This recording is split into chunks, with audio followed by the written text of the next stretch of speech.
Hi everyone. तो आज हम लोग सॉल्व करने जा रहे हैं इरोडोप का प्रॉब्लम नंबर 3.41। इस क्वेश्चन में बोला गया है a point electric dipole with a moment p is placed in the external uniform electric field whose strength equals E naught. तो एक मेरे पास में पॉइंट डायपोल इस तरह से देख सकते हैं, p है बहुत छोटा सा, उसकी जो d है, पॉइंट डायपोल कहने का मतलब क्या हुआ, जो माइनस क्यू है और प्लस क्यू है इनके बीच का separation that is very small, तो इसलिए मैंने बहुत छोटा इसको बनाया है। ठीक है। और ये कहाँ पे रखा हुआ है, ये एक्सटर्नल इलेक्ट्रिक फील्ड पे रखा हुआ है, यूनिफॉर्म एक्सटर्नल इलेक्ट्रिक फील्ड। तो सपोज ये मेरे पास में एक यूनिफॉर्म एक्सटर्नल इलेक्ट्रिक फील्ड है जिसकी वैल्यू है दैट इज ई नॉट। ठीक है, ई नॉट वेयर पी जो कि इसका डायपोल मोमेंट है, P vector that is parallel to E naught. तो पी वेक्टर देख रहे हैं हम लोग, पी वेक्टर का डायरेक्शन इस डायरेक्शन में है और इलेक्ट्रिक फील्ड की जो डायरेक्शन है यूनिफॉर्म इलेक्ट्रिक फील्ड की that is parallel to this P. In this case, one of the equipotential surface including the dipole forms a sphere. तो एक इक्विपोटेंशियल सरफेस है जो कि इनक्लोज कर रहा है डायपोल को, एक इक्विपोटेंशियल सरफेस है जो कि इनक्लोज कर रहा है डायपोल को, दैट इज स्फीयर। ठीक है, तो हम लोग बना लेते हैं इसको। ये मेरे पास में एक इक्विपोटेंशियल सरफेस है जो कि डायपोल को इनक्लोज कर रहा है और इसका शेप किस तरह से है, स्फेरिकल शेप। तो हमें बताना है कि find the radius of this sphere. अभी हम लोग कैसे अप्रोच कर सकते हैं। तो देखो, इक्विपोटेंशियल सरफेस की एक बेसिक सी प्रॉपर्टी होती है। इक्विपोटेंशियल सरफेस की अगर हम लोग बात करें, इक्विपोटेंशियल सरफेस की बेसिक प्रॉपर्टी क्या होती है कि E field, electric field is always perpendicular to equipotential surface. बस यही कॉन्सेप्ट हम लोग यहाँ पे यूज करना है, बाकी फिर क्वेश्चन सॉल्व हो जाएगा। तो अगर हम लोग बात करें किसी भी पॉइंट पे, क्योंकि एक पूरा का पूरा स्फीयर है, तो किसी भी पॉइंट पे अगर हम लोग बात करें, सपोज इस पॉइंट पे बात कर रहे हैं, तो इस पॉइंट पे जो नेट इलेक्ट्रिक फील्ड है, क्योंकि ये एक इक्विपोटेंशियल सरफेस है, तो नेट इलेक्ट्रिक फील्ड की डायरेक्शन किस डायरेक्शन में होगी, इस सरफेस के perpendicular.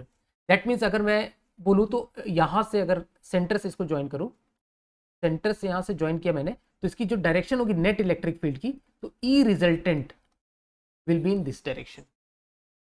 This is the direction of E resultant. अब हमें यह देखना है कि इस पॉइंट पे इलेक्ट्रिक फील्ड किसकी वजह से है। ठीक है, तो दो चीजों की वजह से, एक तो डायपोल की वजह से इस पॉइंट पे इलेक्ट्रिक फील्ड है, और जो भी एक्सटर्नल इलेक्ट्रिक फील्ड हमने E not uniform electric field apply कर रखा है उसकी वजह से, तो दोनों की वजह से यहां पर इन इलेक्ट्रिक फील्ड है। अब इन दोनों का जो रिजल्टेंट होगा that should B along the direction of, along this radial direction, हम लोग ऐसा बोल सकते हैं। और सपोज यहाँ की जो रेडियस है, इस रेडियस को हमने यहाँ पे आर मान रखा है, दिस इज द रेडियस। तो ये रेडियस हमें बेसिकली कैलकुलेट करना है।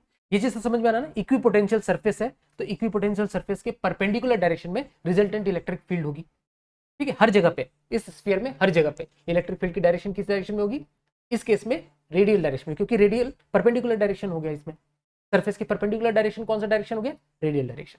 अब हम लोग यहाँ पे इलेक्ट्रिक फील्ड सपोज बात करें ड्यू टू दिस डायपोल, तो डायपोल की वजह से सपोज ये एंगल इज थीटा, एक जनरल थीटा पॉइंट पे ले रहे हैं, तो डायपोल की वजह से देखो पी का हम लोग दो कंपोनेंट करते थे, पी का component along this radial direction P cos theta, और उसकी वजह से हम लोग उसको एक्सियल पॉइंट मानते हुए यहाँ पे इलेक्ट्रिक फील्ड कैलकुलेट करते थे, और पी का एक साइन थीटा कंपोनेंट लेते थे, पी का एक साइन थीटा इधर वाला कंपोनेंट लेते थे, और उसकी वजह से ये पॉइंट उसकी तरह उसमें इक्वेटोरियल पॉइंट की तरह बिहेव करता था, और उसकी वजह से हम लोग इलेक्ट्रिक फील्ड कैलकुलेट करते थे।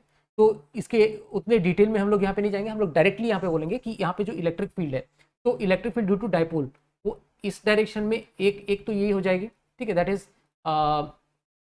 ई आर में बोल दूं, ई आर कॉम्पोनेंट, और इसकी और एक कंपोनेंट आएगी किस डायरेक्शन में, देखो इसकी और एक कंपोनेंट आएगी इस डायरेक्शन में, यहां से परपेंडिकुलर डायरेक्शन में, that is E theta component. और मैं ई आर और ई थीटा लिख सकता हूं यहां से, देखो ई आर की वैल्यू में लिख सकता हूं यहां से, that is equal to 2kp cos theta. ये हमने बहुत बार कर रखा है, 3.40 3.39 इधर जाओगे तो ये चीज हमने बहुत बार कर रखा है, 2kp cos theta upon R cube. R cube मतलब यहां से आर डिस्टेंस पे capital R cube, this is E R. उसी तरह से ई थीटा हम लोग कैलकुलेट कर सकते हैं, this E theta will be KP, P sine theta एक डायपोल है, डायपोल का एक कंपोनेंट उसका इक्विटोरियल पोजीशन है, तो KP sine theta upon R cube. तो ई आर और ई थीटा मेरे पास में। इसके अलावा और यहाँ पे कौन सी इलेक्ट्रिक फील्ड है, इसकी और एक और इलेक्ट्रिक फील्ड है दैट इज ई नॉट, जो कि हमने एक्सटर्नल अप्लाई कर रखा है। इन तीनों का resultant should be in this direction, E resultant के डायरेक्शन के अलॉन्ग होना चाहिए। दैट मीन्स मैं बोल सकता हूं कि इसके जो ई रिजल्टेंट के परपेंडिकुलर डायरेक्शन वाला जो कंपोनेंट है, ठीक है, जो कि यहां से टेंजेंट डायरेक्शन में हम लोग देख सकते हैं, इस जो भी मैंने ये जो बनाया डॉटेड लाइन से जो डायरेक्शन बनाया है, इस डायरेक्शन के अलॉन्ग जो नेट इलेक्ट्रिक फील्ड है that should be equal to 0, तभी उसकी जो रिजल्टेंट डायरेक्शन है that is along the radial direction, E resultant के डायरेक्शन में होगी। ठीक है, तो इस डायरेक्शन में मुझे इलेक्ट्रिक फील्ड को 0 करना है। नेट और सारे कंपोनेंट लूंगा मैं ई थीटा की वजह से, ई आर की वजह से और ई नॉट की वजह से। ठीक है, अभी इसको हो जाए, यहाँ ई नॉट बना दिया, ई नॉट, ई आर और ई थीटा की वजह से इस डायरेक्शन में नेट इलेक्ट्रिक फील्ड का जो रिजल्टेंट है that will be equal to 0। Net जो आएगी वो किस डायरेक्शन में आएगी, रेडियल डायरेक्शन में। ठीक है, तो हम लोग देखते हैं कि इस डायरेक्शन में, जो कि टेंजेंशियल डायरेक्शन में बोल रहा हूँ, टेंजेंशियल डायरेक्शन में net electric field is 0, E tangential बोल देते हैं। ठीक है, तो या फिर हम लोग यहाँ से वही चीज बोल रहे हैं ना कि जो इक्विपोटेंशियल सरफेस है उसके टेंजेंशियल डायरेक्शन में जो नेट इलेक्ट्रिक फील्ड है दैट इज 0, क्योंकि परपेंडिकुलर डायरेक्शन में बस आएगी। तो E tangential that is equal to E theta में बोल सकता हूँ, एक तो ये कंपोनेंट हो गया, और ई रेडियल तो इस टेंजेंशियल डायरेक्शन के परपेंडिकुलर डायरेक्शन में, मतलब उसका कंपोनेंट नहीं आएगा टेंजेंशियल डायरेक्शन में, ई नॉट का एक कंपोनेंट आएगा। अब ई नॉट का कौन सा कंपोनेंट आएगा वो देखो, यहां से अगर हम लोग बात करें, if this is theta, this is 90 minus theta, then this is theta and this is 90 minus theta, तो ई नॉट का साइन थीटा कंपोनेंट आएगा इस डायरेक्शन में।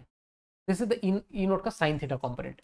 ठीक है, ये वाला जो कंपोनेंट है ई नॉट का दैट इज ई नॉट का साइन थीटा कंपोनेंट, और ई नॉट का sine theta component E theta के बराबर हो जाएगा, तो नेट टेंजेंशियल डायरेक्शन में जो इलेक्ट्रिक फील्ड है वो कैंसिल आउट हो जाएगी, और बस हमारे पास जो रिजल्टेंट आएगा वो रेडियल डायरेक्शन में आएगा। तो E theta minus E naught sine theta that should be equal to 0, और ये कैलकुलेशन अगर हम ई थीटा की वैल्यू डालें यहाँ से, K P sine theta upon R cube that is E not का sine theta component, sine theta से ये साइन थीटा कैंसिल आउट हो जाएगा, और आर क्यूब की वैल्यू मेरे पास में आ जाएगी K P divided by E naught, और आर की जो वैल्यू आ जाएगी मेरे पास में K P by E naught raised to power 1/3। This is the cube root of K P by E naught, K को 1/4 पाई एप्सिलॉन नॉट लिख सकते हो। तो this is the value of R. तो इस तरह से इस क्वेश्चन को हम लोग सॉल्व कर सकते हैं। Thank you so much.